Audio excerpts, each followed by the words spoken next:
So we're doing 6 rounds here of dumbbell or kettlebell snatch. We were using dumbbells. We ran out of weight, so we're up to the kettlebells now.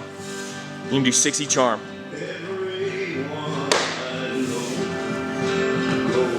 I'm calling this in the write-up, it's dumbbell or kettlebell snatch. I don't really care if you snatch it. Snatch is kind of a technical thing. I don't really care. Just take it from the ground, put it overhead. That means you gotta clean it up to your shoulder and then press it overhead. You see James kind of suffering there for this. So on the 6-1, if your form is kind of slacking like that, you can change it too. It doesn't matter to me as long as it goes from the ground to overhead. That's all that matters. 6 is a lot too. These guys are using 75s, pretty strong. If you can find some more weight, probably have them try to do that. There you go, there you go. You can gather yourself there, James, and dip and punch. Bring it up to your shoulder. Oh, there you go, good.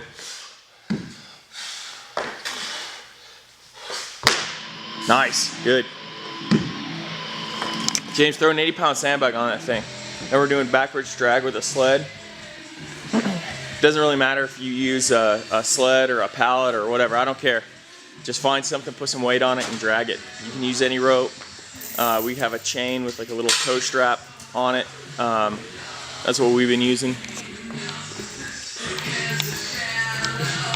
All you're gonna do is get in whatever pull thing you have, and with weight, you're gonna pull it backwards. It doesn't have to be super fast. Just total body dragging. That's what we're looking for. We're doing it backwards here. See how he's not moving very fast? That's fine. It's a strength movement. It's not explosive. You're still developing a lot of power. Obviously, he's trying to drive it fast. It's just so heavy. It's hard. So right now we got about 135 plus 25, so 160 plus another 80. So we got 240 pounds on there. So that's starting to get about right. Probably continue to load them up. And then lat plus pec is our mobility movement. 6 rounds through this. So we're doing sandbag 101 quarter squat here. It's a sandbag in the back squat position. This is what it looks like. You're gonna drop down, come up a little bit, and then back down. So essentially you're just going through the crux twice. So it goes down, comes back up, about a quarter of the way, drops back down, and then stands all the way up. You're gonna do 8 of these. I want you to use a sandbag if you have one. If you don't have one, then you have a couple options. You can just throw weight on a barbell and do barbell back squat, just 101 quarter squat. You're gonna do, probably at 8, you're gonna do about 60% of your back squat 1RM for loading.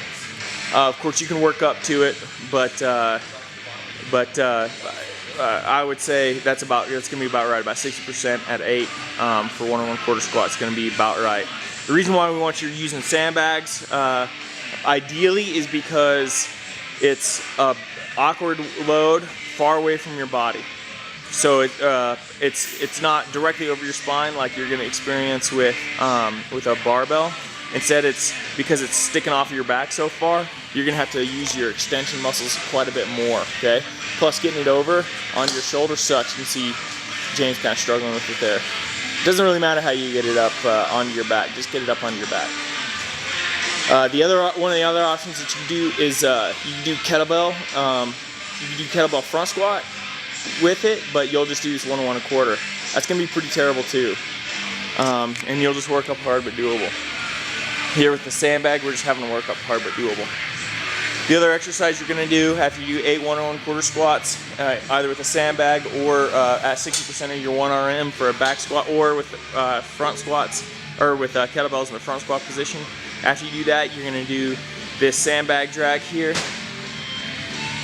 So you get a couple options with this one too. If you have a pallet to drag, then just in a rope to attach to, any rope, it doesn't really matter. We kind of have fancy climbing ropes that we've braided and all that kind of stuff. You don't need any of that crap. All you need is a rope that you can grab onto and attach to a sled or a pallet or anything. If you don't have that, just grab a heavy kettlebell or dumbbell, and you're gonna do a kettlebell all fours drag, or you can use your sandbag and do a sandbag all fours drag. I'll actually have one of these guys demonstrate that here in a second. So our mobility movement. Hey, Mike, give me a hip flexor real quick. Our mobility movement hip flexor stretch. So here's the sandbag all fours drag. If you don't have, so you do this with a dumbbell. See how he's doing like 2 with one side and he switches sides and does the other. He's on all fours, so feet and hands. That's good, Mike. That's good right there. So you can do that with a heavy dumbbell or kettlebell too. You're gonna have to load it up pretty heavy. But ideally, you'll be able to do something like this where you're dragging. I mean, right now we've got about 235 pounds on there or so. So the real advantage of being able to drag stuff like this, you can even drag a tire. I mean, it doesn't matter, just drag something heavy. The advantage of being able to load something up like that, like a tire or anything, is that you can just load it. If you're using a dumbbell or kettlebell, it's just a little bit harder. But it works. So if that's all you have and you can just do a all fours drag, then just do that. Here's a 1 1/4 squat from the front. So 6 rounds through this.